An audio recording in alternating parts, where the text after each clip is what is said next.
They call it a cozy game. Steam lists it under relaxing. My therapist, though, calls it a stress-induced nightmare that is clearly lowering my life expectancy. I'm stuck. Oh my... Really? I missed again? The sushi here is nice. I don't like the strange guy serving it, though. Okay, we got it. Okay, Welcome to Dave the Diver. It promises the tranquility of the deep blue sea, but mostly delivers the panic of a guy who just realized that he forgot to put the wasabi on 50 consecutive orders of sushi. It's not just about fish. It's about managing your gear, your inventory, and a chef who takes his seasoning more seriously than I take my actual career. The premise is simple. You are Dave. Dave is a man of few words, even fewer survival instincts, and a seemingly infinite amount of patience for the lunatics running this operation. You spend your mornings harpooning creatures that probably have families, and your nights running a sushi restaurant that, well, let's be honest, probably violates every health code in the history of the ocean. Why? Because a guy named Cobra told you to, and you just don't say no to Cobra. But Dave, he has the emotional range of a damp washcloth. You could be facing a colossal squid, for instance, and Dave's reaction is just staring blankly. I think he's either the bravest man on the planet, or he's just sort of completely lost his marbles. He has to be the most helpful, least qualified employee ever. He'll agree to help anyone, too. Lost a phone? Sure. Giant fish blocking the path? No problem. He swims through the abyss with the same "I'm just here for the paycheck" energy as someone walking a cubicle, completely unbothered while an apex predator tries to turn him into an appetizer. Getting started isn't as simple as just jumping in, though. You see, you have to be mindful of your gear. If you're going to spend any time down there, you have to prioritize your oxygen and your carry capacity too. It's really easy to get distracted by the sights, let me tell you. And honestly, the fish are absolutely beautiful. But if you're not paying attention to your air gauge, the ocean will remind you very quickly exactly who was in charge. The loop here is pretty simple, but it's punishing if you get cocky. Treat the ocean with respect, and maybe it will let you come back with enough inventory to make a bit of a profit. Fail, and you're just a guy who died for a side dish. Then, you get to the hunting.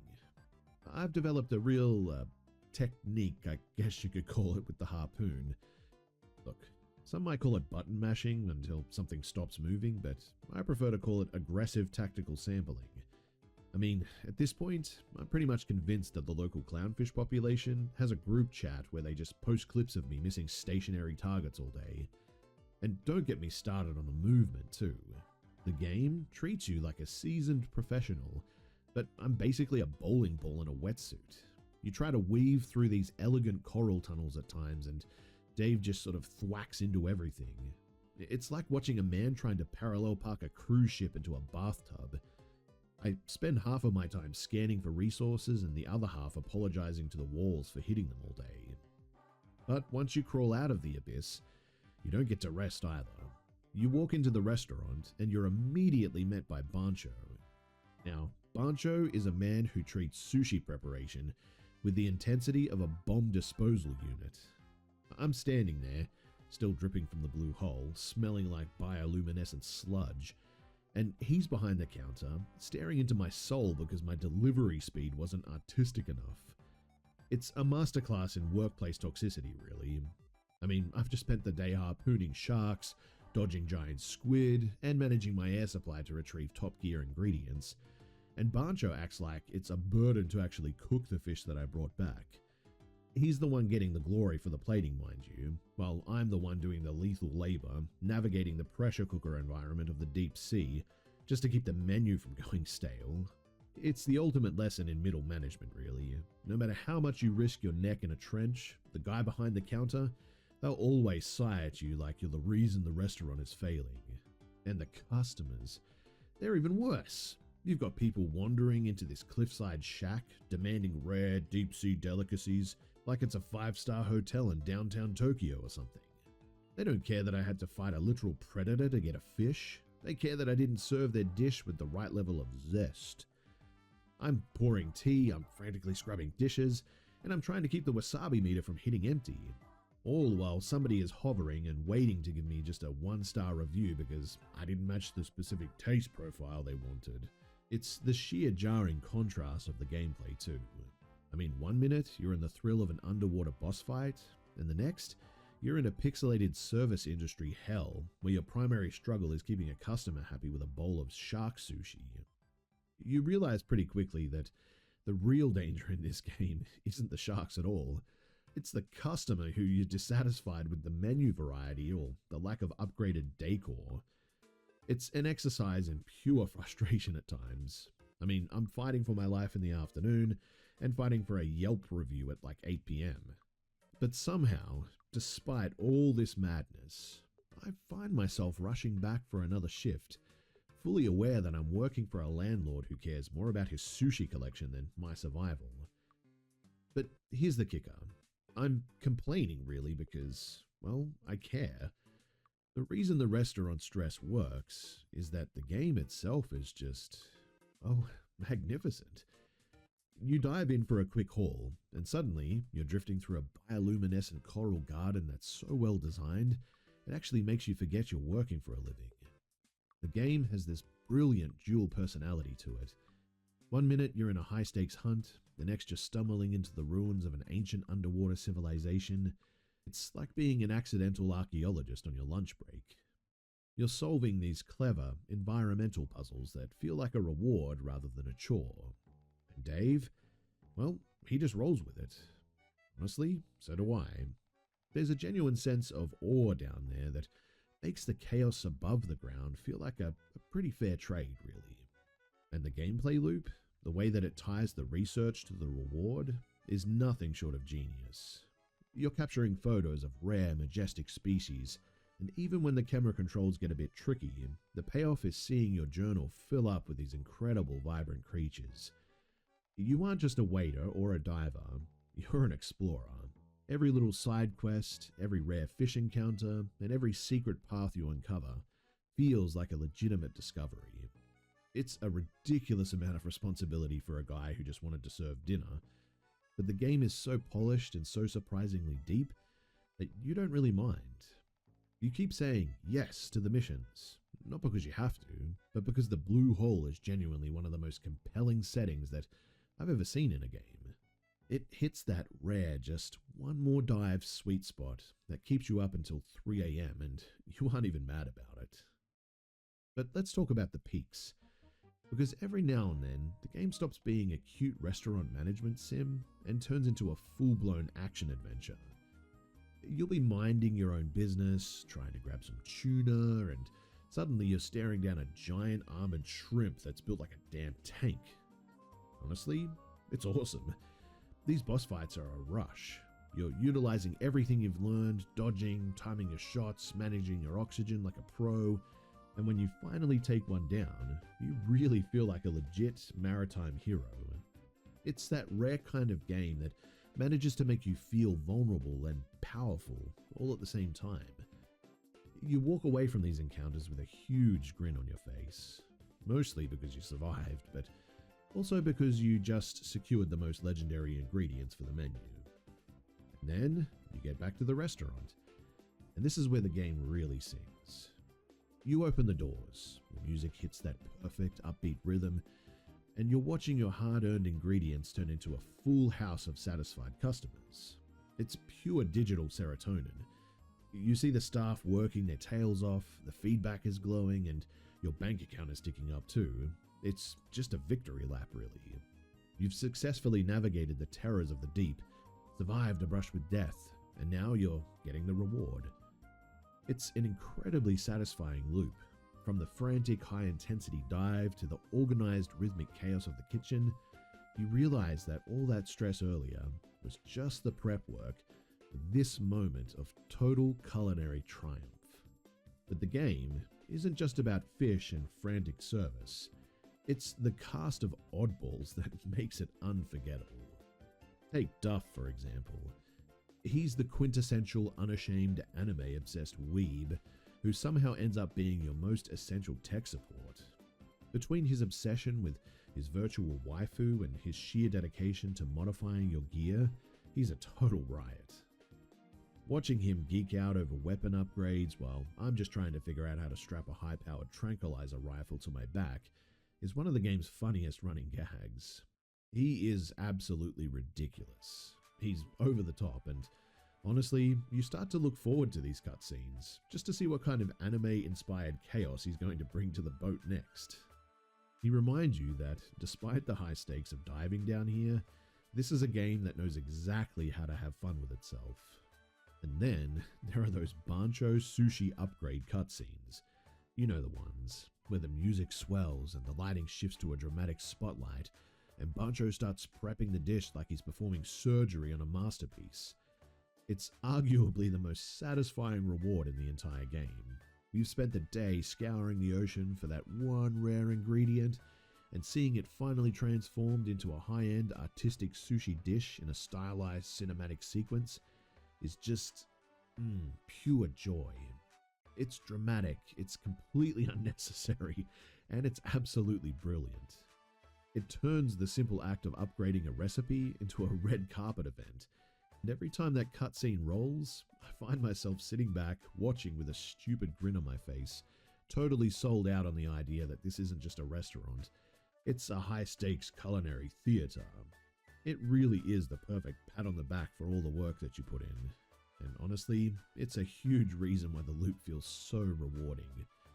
The game starts off pretending to be a sort of simple catch and cook simulator really, but then it realizes that you're bored and decides to drop an entire hardware store on your head. You think, fine, I'll slice some fish, I'll be home by dinner, but then the systems start piling up like a digital hoarding disorder. You're managing oxygen, upgrading suits, and eventually you're forced to choose which high-powered tranquilizer rifle provides the best emotional support during a shark-induced panic attack. It is a masterclass in pacing that tricks you into feeling like a strategic genius, even though the game is really just dragging you by your flippers to the deep end, waiting for you to realize that your simple job has mutated into a full-time, high-octane maritime operation. And then comes that unhinged, delirious moment where all the pieces click. You stop looking at the ocean like a man-eating buffet and start looking at it like a ruthless bottom-line spreadsheet. You're no longer screaming and flapping away from every shadow. You're sizing up a barracuda and thinking, you're barely worth the oxygen. You've evolved past the clumsy snack phase, and you've reached the level of competent operator. It's a weirdly cold professional transition too. You're building a corporate empire, one upgrade at a time, mostly funded by your absolute willingness to tolerate duff. Yes, you're the one risking the bends and wrestling the apex predators, but sure, let's spend the next 20 minutes nodding while Duff explains why his virtual waifu is the true genius behind the harpoon schematics. It's a toxic, beautiful, pixelated nightmare. But hey, at least the new gear makes the shark hurt less, right? You're only diving for one specific shark tooth, but then you see a rare squid, and suddenly your inventory is just bursting, your oxygen is at like 10%, and you're performing a frantic jet skiing sprint back to the surface. It's a vicious perfect cycle. Every time that you think, okay, one last dive and then I'm done, you spot another opportunity to upgrade your harpoon into something specifically designed for mass-scale ecosystem disruption, and I am totally here for that. It's that just 5 more minutes lie that you tell yourself at 2 a.m. that eventually turns into a full-blown sunrise, all because you really needed that one extra piece of gear to turn the blue hole into your personal sushi pantry. And the best part is how you start to view the entire ocean as an inventory list. You're no longer an explorer, no. You're an industrial-scale aquatic hunter-gatherer with a professional, yet slightly sociopathic, chip on your shoulder. You look at a harpoon upgrade that's roughly the size of a small torpedo, and you don't think about the ethics of destabilizing a local marine population. You think about how many tuna fillets that's going to translate into during the dinner rush. Stopped being a terrified tourist and have evolved into an absolute menace of the sea, all in the name of building a 5-star sushi menu. It's a hilarious power trip, and you're basically the CEO of a company that is legally obligated to ruin the ecosystem, one harpooned predator at a time, and you're having the time of your life doing it too. But the real test of your sanity, it isn't the sharks. Like I said before, it's the dinner rush. There is no adrenaline rush quite like the one that you get when your 5 customers walk in at once and you realize you forgot to prepare the wasabi. You're sprinting back and forth across the restaurant like a caffeinated waiter on a mission from God, balancing trays, clearing plates, and desperately trying to keep the green tea flowing. It's pure, unadulterated pandemonium. You're sweating, the music is frantic, and the customers are becoming increasingly impatient. You're basically running a high-end 5-star kitchen with the grace of a drunk toddler. And yet, when you finally clear that last order, there's this weird sense of pride, like you just pulled off a heist instead of serving a piece of spicy tuna roll. The best part? The game rewards you for this madness.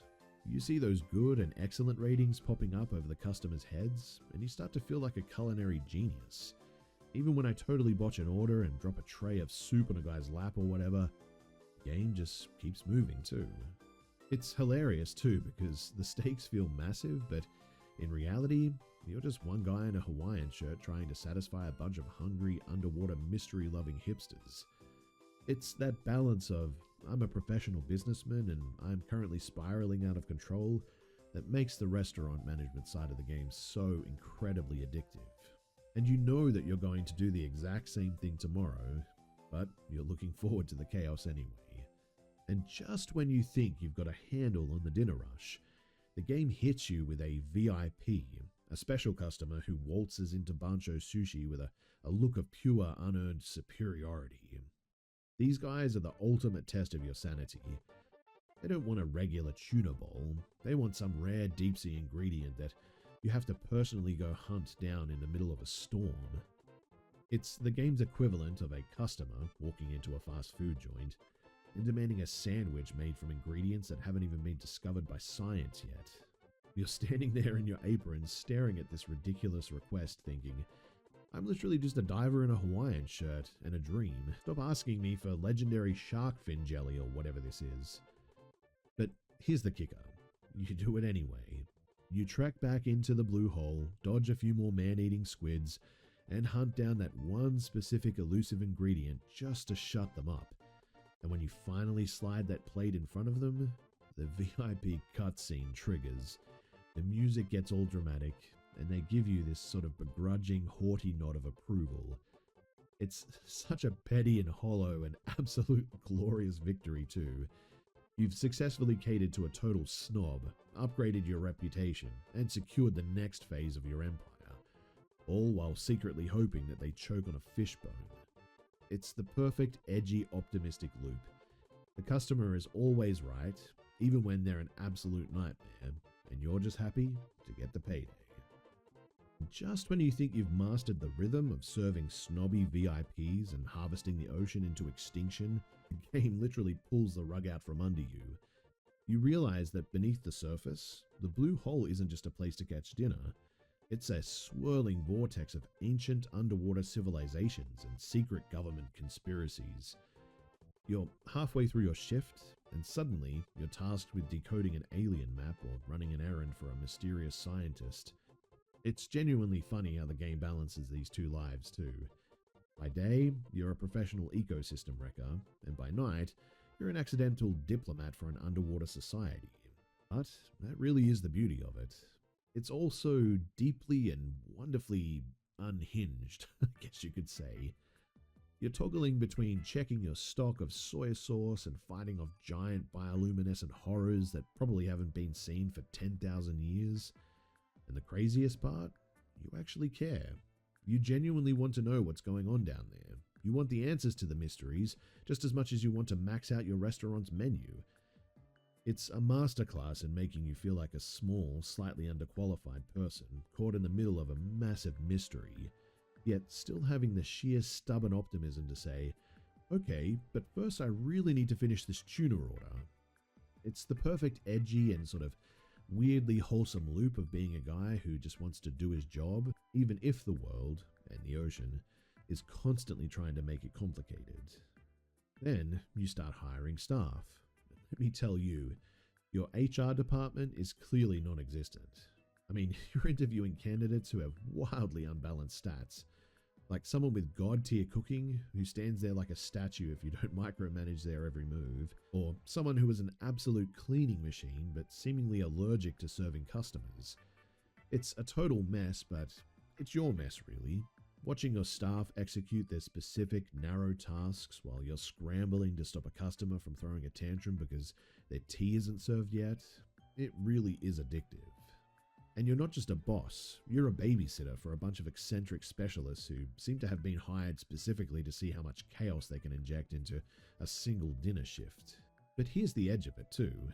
You actually start to get attached to these weirdos. You upgrade their skills, you give them raises, and you genuinely feel protective over them. It's this weirdly sort of wholesome, optimistic turn to the whole thing. I mean, you're building a business where the glory is yours, the headaches are the staff's, and the profit is just enough to keep funding this dream of buying a bigger, more destructive harpoon. And that's when it really hits you. Somewhere around here, the panic stops. You're not just surviving the blue hole anymore. You're vibing with it. You're swimming through the reef with a kind of predatory grace, knowing exactly where this school of fish is hiding, exactly how many shots your rifle takes to put a shark to sleep, and exactly how long you can push your air tank before you need to make a break for it. It's reached this level of just pure meditative flow. Even the restaurant doesn't feel like a nightmare anymore. You're pouring tea, grabbing plates, your staff is working. So, why does it work?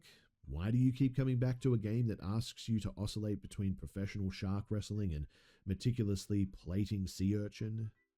It's because it never really takes itself too seriously. Even when it's giving you the tools to commit absolute marine life homicide, it's a rare gem that understands the best kind of escapism isn't about being a superhero or saving the world.